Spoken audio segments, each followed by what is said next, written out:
Welcome to Take Chances, Pay Attention.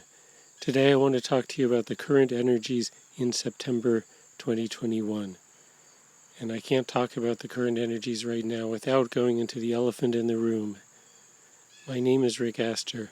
Let's talk about the way so many people are suddenly waking up to the fact that the world is changing.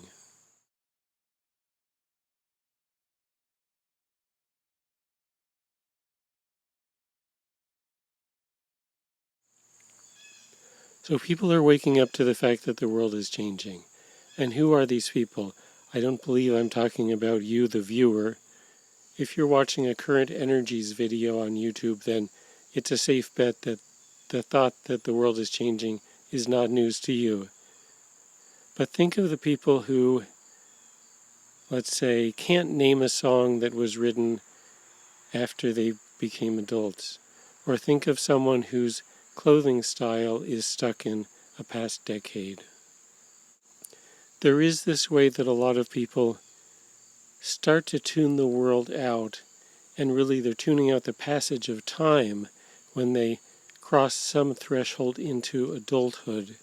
And this could be when they start dating, or when they enter high school or college or the workforce, or they get married or they have children.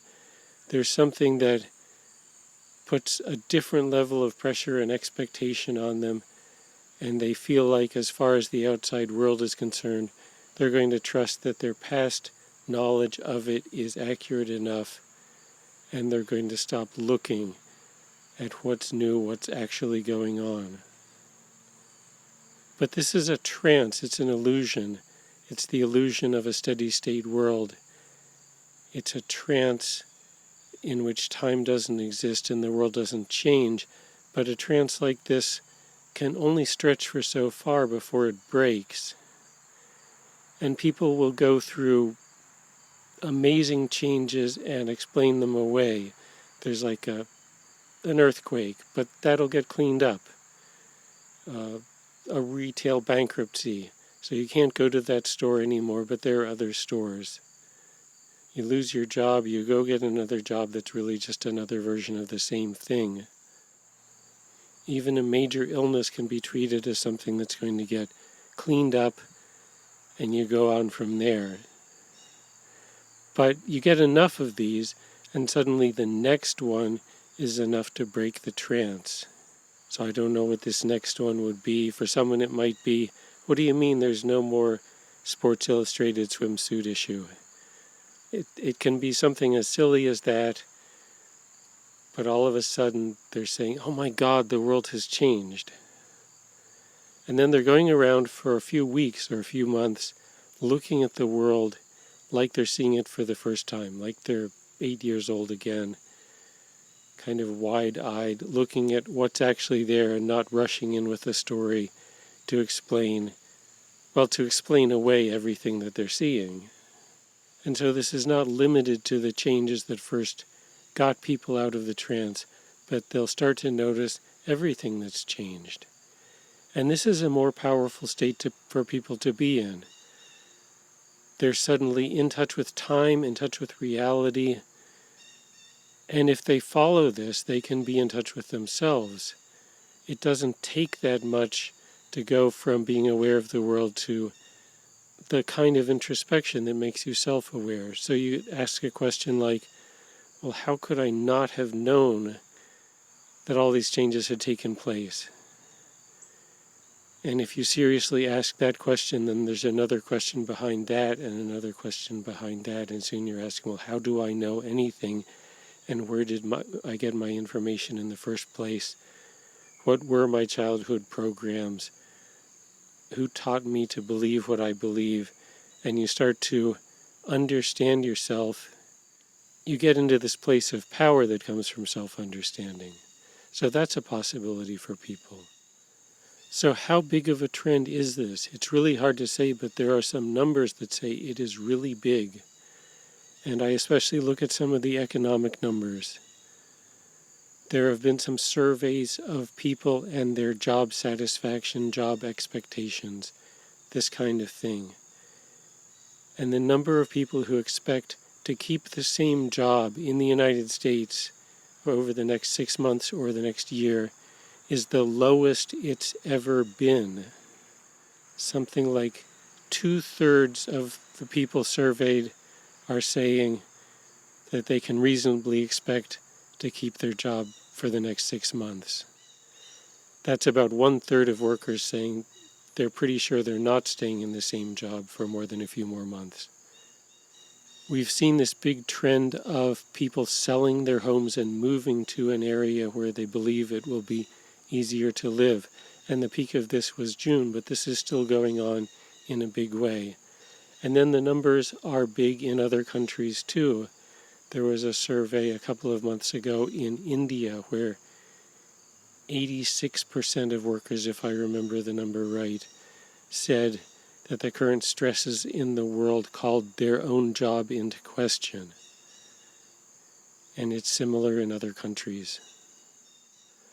So people are waking up to these changes in the world and they're becoming more empowered, and this is going to change the way the world works. Whenever people are in a trance, there's an industry set up to take advantage of that trance. And there are whole industries in the United States set up to take advantage of people who aren't aware that the world has changed since 1950 or 1970 or 1990.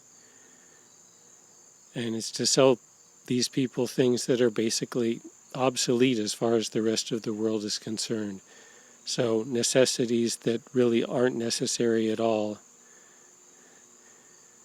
These out-of-date styles, where there's a store that sells only the out-of-date styles where you can't buy anything current in clothing or in furniture or in flooring. There are financial solutions to problems that don't even really exist anymore.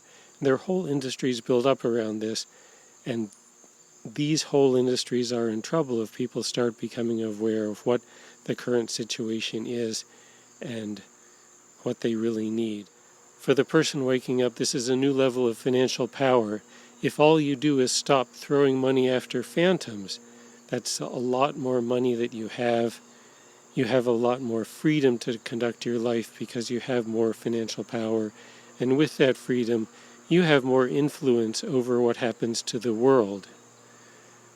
So suddenly there are millions of people who are going to start having a say in what direction the world goes in. Anytime the world is changing and people are aware of it, that means there's a shift in power from corporations to individuals. And why is that? Well, corporations don't adjust very quickly to changes in the world. This is something that John Kenneth Galbraith wrote about extensively in the 1960s. And the corporations of today are, if anything, more top-heavy and less nimble than corporations were then. So corporations adjust slowly, and other institutions even more slowly. So if the world is changing and individuals are adjusting, that tilts the balance of power to the individuals. And that means there's going to be more consciousness and less programming that shapes the world that's coming up for us now. We've gotten used to living in a world where almost everything is programmed, where it's an algorithm that chooses our clothing fashion colors for the year. That's going to change now. We're going to have fewer things that are programmed and more conscious evolution with more people adapting to the changes in the world. Now, these don't have to be what we would call fully conscious people to make this effect happen. You can be a tiny bit conscious and still have your influence on the world and still help to create a conscious world, conscious evolution in the world. I mentioned corporations and other institutions. We can talk about the organized religions, the institutions of religion, and the government, and these are institutions that are deep into this illusion of the steady state world. So they change only with great difficulty. And this is one of the reasons that the corporations have taken over the world in the last few decades. The corporations are aware of the changes in the world, and they adapt at a snail's pace. Most people have not been aware of the changes in the world or have not been keeping up. So the corporations have gotten ahead of the individuals in the last few decades, but now that's shifting.